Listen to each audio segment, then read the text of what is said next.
समक्ष लाना चाहते हैं कि पिछले दिनों जब बड़े धूमधाम से प्रधानमंत्री जी स्वयं एक तथाकथित सांस्कृतिक संगठन का जश्न मना रहे थे, तो देश के एक प्रतिष्ठित विश्वविद्यालय में प्रशासन के ताम झाम के साथ जनता के खर्च वर्च से स्थापना दिवस मनाने का प्रयोजन राजस्थान विश्वविद्यालय में किया गया।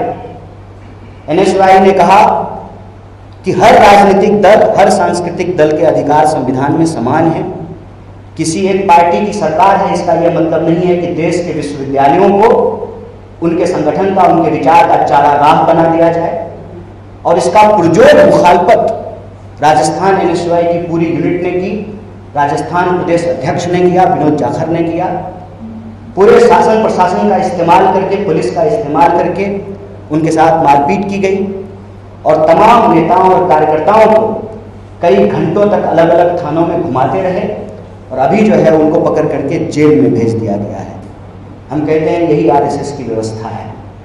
जिस दिन आरएसएस का प्रभुत्व समाज पे होगा, शासन प्रशासन उनके कब्जे में होगी, उस दिन संविधान का गला दबाया जाएगा और ये उसका सीधा उदाहरण है।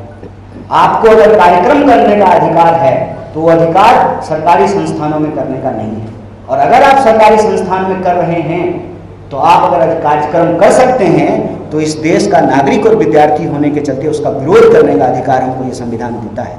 फिर गैर संवैधानिक तरीके से संगीन धाराओं में जिसका उस कार्यक्रम से और उस विरोध से कोई लेना देना नहीं है, उन छात्र नेताओं को और एनएसयूआई के कार्यकर्ताओं को अरेस्ट किया गया है। हम इस मंच से न सिर्फ उसकी मजम्मत करते हैं, उसका विरोध करते हैं, बल्कि एनएसयूआई के इस साहसपूर्ण कर्तव्य के लिए, कार्य के लिए उनकी बहुत प्रशंसा करते हैं। और पूरी ताकत से बिहार प्रदेश कांग्रेस कमेटी, पूरा देश, हर विद्यार्थी जो लोकतंत्र संविधान पसंद है उनके साथ खड़ा है, मजबूती से खड़ा है। बहुत बहुत धन्यवाद। एक तथ्य जोड़ना जरूरी है। Thank you Kanhaiya ji. आप याद कीजिए कि बिहार में 17 महीने की हमारी सरकार थी, साझा सरकार थी। नीतीश बाबू चीफ मिनिस्टर थे।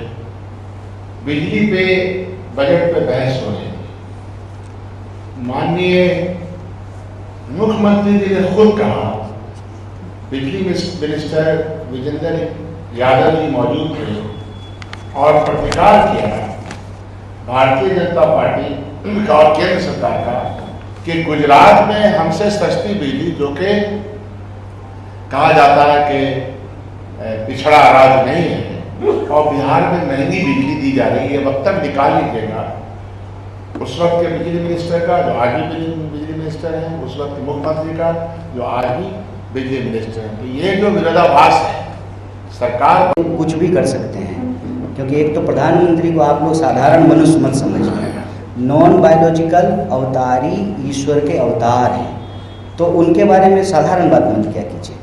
लेकिन प्रधानमंत्री से ये पूछा जाए कि युवा संवाद कर रहे हैं, अच्छी बात है, युवाओं को रोजगार भी मिलेगा कि खाली भतीजा को ही रोजगार मिलेगा, कि बिहार के युवाओं को भी रोजगार मिलेगा? क्यों पेपर लीक हो रहा है, क्यों कोई भी परीक्षा जो है वो समय पे नहीं हो रही है, नौकरी मांग रहे विद्यार्थियों को क्यों लाठी मारा जा रहा है? प्रधानमंत्री से तो ये पूछा जाना चाहिए ना कि क्यों चपत लगाए हैं 1 लाख करोड़ का। बिहार के किसान से पुराने रेट पे ज़मीन ले लिए और जो है अपने दोस्त को जो है नए रेट पे जो है 6.5 रुपये प्रति यूनिट फिक्स रेट पे जो है प्रोजेक्ट दे रहे हैं। तो युवा संवाद खाली बोलने से, खाली गाल बजाने से नहीं होगा ना। प्रधानमंत्री जी को बस आपको अगर मौका मिले तो याद दिला दीजिएगा कि अब आप तीसरी बार प्रधानमंत्री हैं, आप नेता प्रतिपक्ष नहीं हैं। तो कब तक जो है मन की बात के नाम पर गाल बजाते रहिएगा, परीक्षा पे चर्चा के नाम पे गाल बजाते रहिएगा? कब तक जो है आप भर्ती के बारे में जो है वादा ही करते रहिएगा? डिलीवरी कब होगी, यह सवाल उनसे पूछा जाना चाहिए।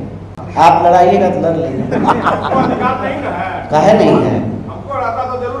तो लड़वा दीजिए, लड़ लेंगे। आप लड़वाइएगा तो लड़ेंगे सर। ये तो सवाल का जवाब नहीं। कांग्रेस आपको मौका नहीं दे रही है। कांग्रेस जो मौका नहीं दे रही है तो आपके साथ आपसे बातचीत कैसे कर रहे हैं? आपको क्या जबरदस्ती थोड़ी हम आ गए हैं? बुलाएं। इस फैसले का हाँ या ना में बताइए। हाँ और ना में हम नहीं बोलते हैं। इस फैसले का मामला तो पार्टी से है ना। नहीं, पार्टी और व्यक्ति, हमारी पार्टी है, व्यक्ति भी महत्वपूर्ण है और पार्टी भी महत्वपूर्ण है। पार्टी का फैसला जो भी होगा तो कन्हैया जी भी स्वीकार करते हैं, सब लोग स्वीकार करते हैं, तो पार्टी जी का फैसला है। मेरी इच्छा है मंगल पे जाने की, चलिएगा तो ले चलेंगे आप। प्रोग्राम है क्या?